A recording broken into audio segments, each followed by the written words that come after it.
خوش آمدید. مولا کائنات کا یوم شہادت ہے تو آج ہمارا موضوع بھی مولا کائنات حضرت علی کرم اللہ وجہ الکریم رضی اللہ تعالیٰ عنہ ہیں. سیگمنٹ ہے بزم علم و عقیدت.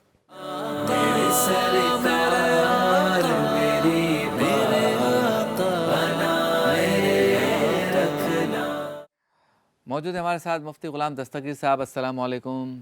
ان کے ساتھ موجود ہیں علامہ مدنی رضا صاحب. آپ کو بھی السلام علیکم. السلام. اور رات بھی ہم نے مولا کائنات پہ گفتگو کی، تذکرہ کیا، تو علم کی بات بھی کریں گے، ان کی سیرت کا تذکرہ بھی کریں گے، ساتھ ساتھ کلام سنیں گے احمد رضا صابری سے اور سلمان عالم سے، منقبت بھی سنیں گے، نعتیں بھی سنیں گے. لیکن مفتی صاحب اسٹارٹ لیتے ہیں مولا کائنات کی سیرت کے حوالے سے کچھ ابتدائی کلمات سے.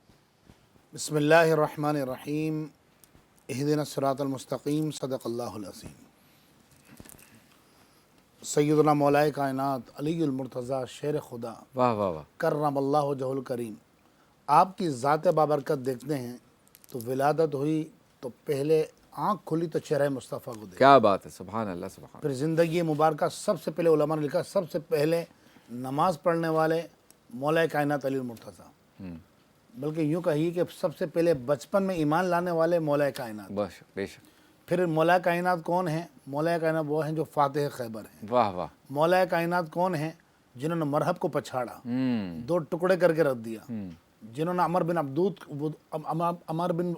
ابن ود کو خاک و خون میں تڑپا دیا، ولید کو بدر کے اندر چاروں شانوں چت کر دیا. واہ واہ واہ. مولا کائنات کون ہیں؟ جن کا نکاح رسول اللہ نے پڑھایا. واہ. مولا کائنات کون ہیں؟ کہ جن کو حضور علیہ السلام نے اپنی بیٹی نکاح میں عطا فرمائی. کیا بات ہے. مولا کائنات کون ہیں؟ جنہوں نے معاہدہ لکھا صلح حدیبیہ کا. الغرض مولا کائنات کون ہیں؟ علماء فرماتے ہیں جن کے بارے میں قرآن میں جن کی شان اور عظمت میں صراحتاً اور غیر صراحتاً 300 کے قریب آیات نازل ہوئی. کیا بات ہے. ان آیات کے اندر ایک واقعہ ہے. 29 سپارہ سورہ دہر میں اللہ رب العالمین نے واقعہ بیان فرمایا. ہوا کیا؟ حسنین کریمین بیمار ہو گئے جب چھوٹے تھے بچے دونوں. تو بی بی فاطمہ زہرا رضی اللہ تعالی عنہ اور مولا کائنات نے دونوں نے منت مانی کہ اللہ انہوں صحتیابی عطا فرمائے تو ہم روزے رکھیں گے 3. اللہ نے صحتیابی عطا فرما دی. اب ہوا یہ کہ اب یہ وہ گھرانہ تھا کہ اس گھرانے کا عالم یہ تھا کہ بے اجازت جن کے گھر جبرائیل آتے کیا بات ہے. واہ. ہیں.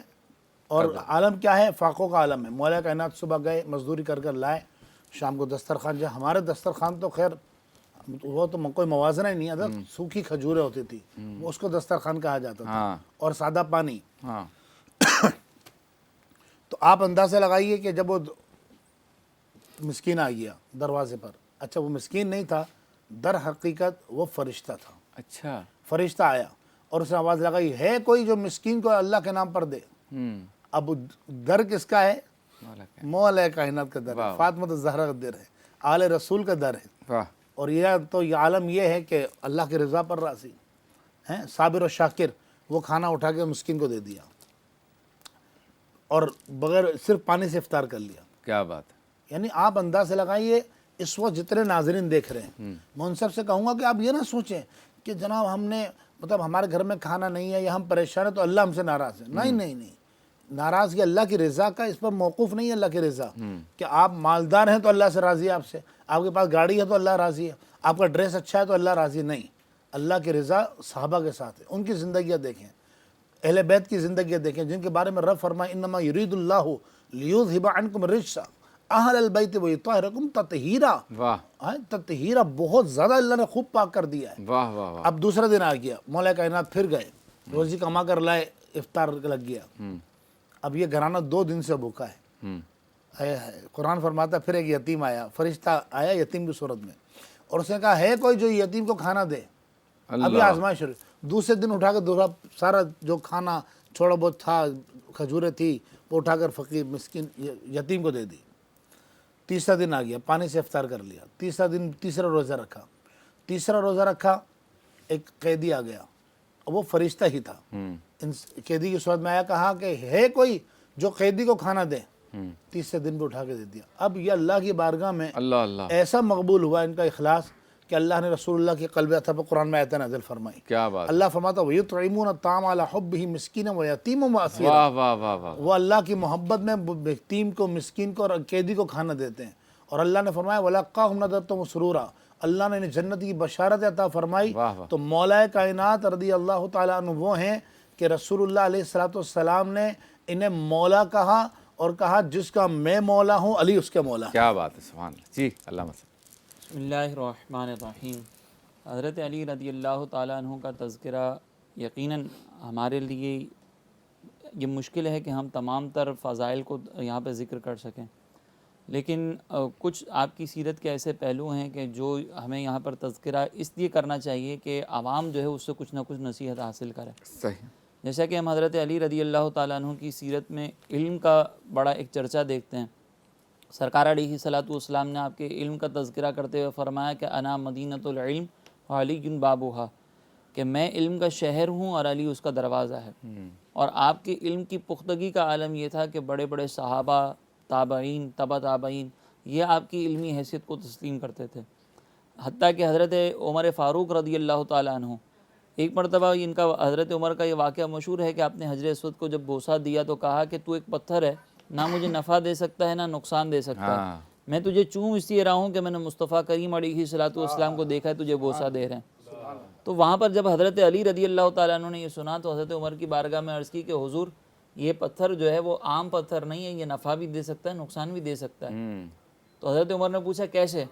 تو حضرت علی رضی اللہ تعالیٰ عنہ نے عرض کی کہ حضور یہ قیامت کے دن جب آئے گا نا تو اللہ تبارک و تعالیٰ اس کو زبان عطا فرمائے گا. اچھا. اور یہ اپنے چومنے والوں کے بارے میں گواہی دے گا کہ مجھے چومنے والے نے ایمان کے ساتھ میرا بوسہ دیا تھا یا منافق تھا وہ. اللہ. تو اگر اس نے گواہی دے رہا ہے تو یہ نفع بھی دے گا نقصان بھی دے گا. تو جب یہ بات سنی تو حضرت فاروق اعظم رضی اللہ تعالیٰ عنہ نے کہا کہ میں اللہ تعالیٰ سے پناہ مانگتا ہوں کہ اللہ تعالیٰ مجھے ایسی قوم میں رکھے جس میں علی نہ ہو. اب آپ ذرا غور کریں کہ حضرت علی رضی اللہ تعالیٰ عنہ کی سیرت اور علم کا عالم یہ ہے کہ فاروق اعظم یہ کہہ رہے ہیں کہ میں ایسی قوم میں رہنا بھی پسند نہیں کرتا جہاں پہ علی نہ ہو. اللہ. اسی طرح ایک اور واقعے میں فاروق اعظم رضی اللہ تعالیٰ عنہ یہ فرماتے ہیں کہ میں اس وقت سے پناہ مانگتا ہوں، ایسی مشکل سے پناہ مانگتا ہوں کہ جو مشکل میرے سامنے آئے اور اس کا حل کرنے کے لیے علی وہاں پہ موجود ہے. یعنی فاروق اعظم رضی اللہ تعالیٰ عنہ کی سیرت میں اگر ہم دیکھتے ہیں نا تو آج کے دور میں جو جسٹس کا سسٹم ہے، باقاعدہ جو کورٹ وغیرہ ہیں، جج مقرر ہیں، یہ سیدنا فاروق اعظم رضی اللہ تعالیٰ عنہ نے ہی جاری کیے.